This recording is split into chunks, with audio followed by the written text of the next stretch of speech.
तो ये सीन की शुरुआत होती है और हमें दिखाया जाता है कि एक कबीर नाम का लड़का जहाँ पर और उसके हाथ में है लॉकेट, जिसको वो कहता है ये लॉकेट मुझे दादाजी के कमरे से तो मिला है, बट ये लॉकेट का राज क्या है, क्योंकि मैंने कभी भी उनके पास ऐसा लॉकेट नहीं देखा, ना ही उन्होंने इसके बारे में कभी मुझसे जिक्र किया है।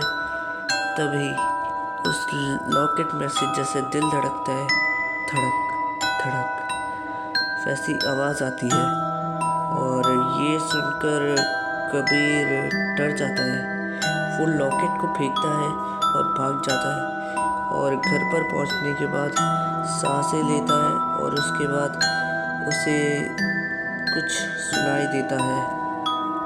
उसे पता लगता है कि दरवाज़ा मेरा खुल रहा है और जैसे वो दरवाजे को खोलता है वो देखता है वहीं पर एक और लॉकेट था और वो उसको देखकर चक्कर खा जाता है और उसके बाद वो वहाँ पर बेहोश हो जाता है। बेहोश होने के बाद जब जो कबीर है उठता है, वो देखता है कि ये क्या, ये लॉकेट तो मैं उधर छोड़ आया था, ये लॉकेट वापस कहाँ से आ गया और ये मेरे गले में क्या कर रहा है। नहीं, ये लॉकेट मैं अभी अपने पास नहीं रखूँगा, इसे मैं फेंक आऊँगा। तभी एक आवाज़ आती है लॉकेट में से, ये तो शुरुआत है कबीर, अभी तो तुम्हें और भी चीज़ें जाननी है।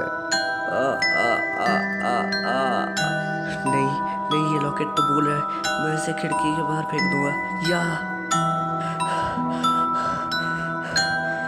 कबीर हाँफते हुए, वो लॉकेट मेरा पीछे क्यों नहीं छोड़ रहा, उस लॉकेट, मेरे को चक्कर आ रहे हैं।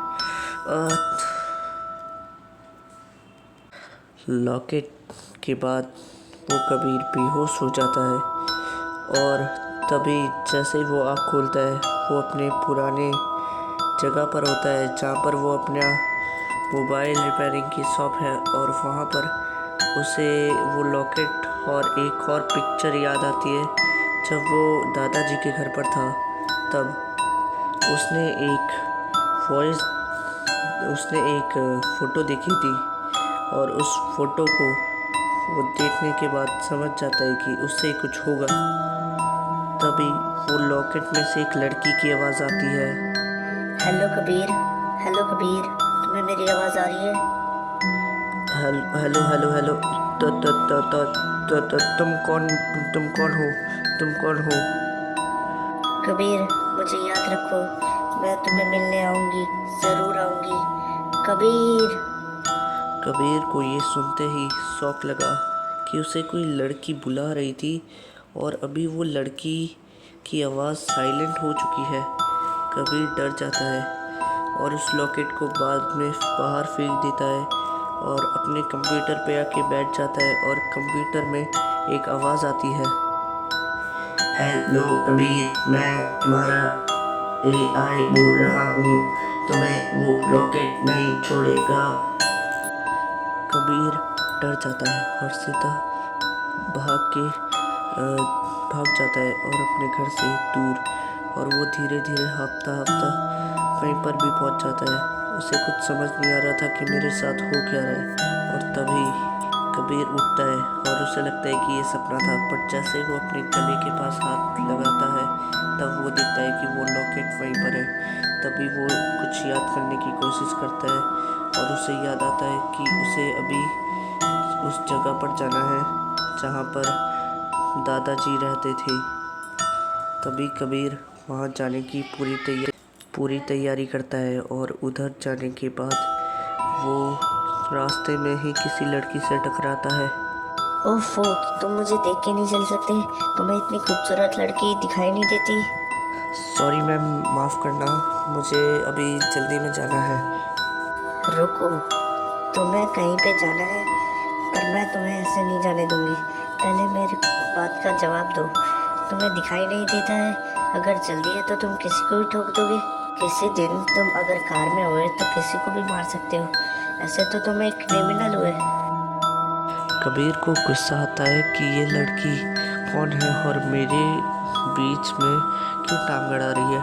पर तभी वो सॉरी बोलकर भाग जाता है और उसके बाद जब वो पहुंचता है उसे याद आता है ये लड़की की आवाज़ मैंने कहीं सुनी है।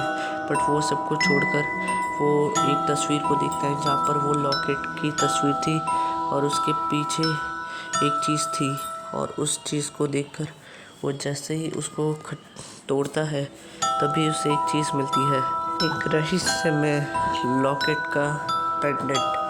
वो उस लॉकेट को उस पेंडेंट में डालता है और पहन लेता है और जैसे ही वो ऐसा करता है एक लाइट चमकती है और वो पास्ट में पहुंच जाता है और उस पास्ट में बहुत ही अजीब ही चीज़ हो रही थी।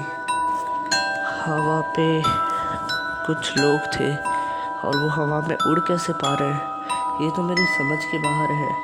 ये सब क्या हो रहा है, ये दुनिया इतनी अलग क्यों है और यहाँ सामने ये क्या है। ये तो एक महल जैसा लग रहा है पर मुझे अभी डर लग रहा है, मैं यहाँ पर कैसे आ गया। वो पेंडेंट, अरे ये पेंडेंट कहाँ गया। अरे वो पेंडेंट नहीं मिला तो मैं अपने घर पे नहीं जा पाऊँगा। ये क्या हो रहा है मेरे साथ, मुझे चक्कर सर दर्द क्यों हो रहा है।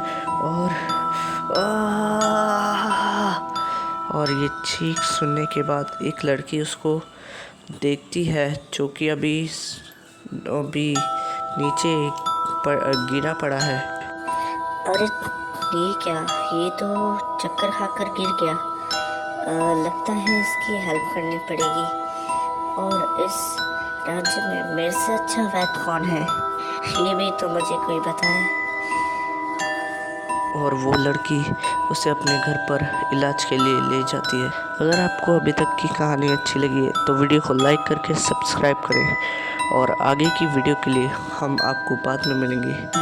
और देखते रहिए ये रहस्यमय एक जादुई कहानी।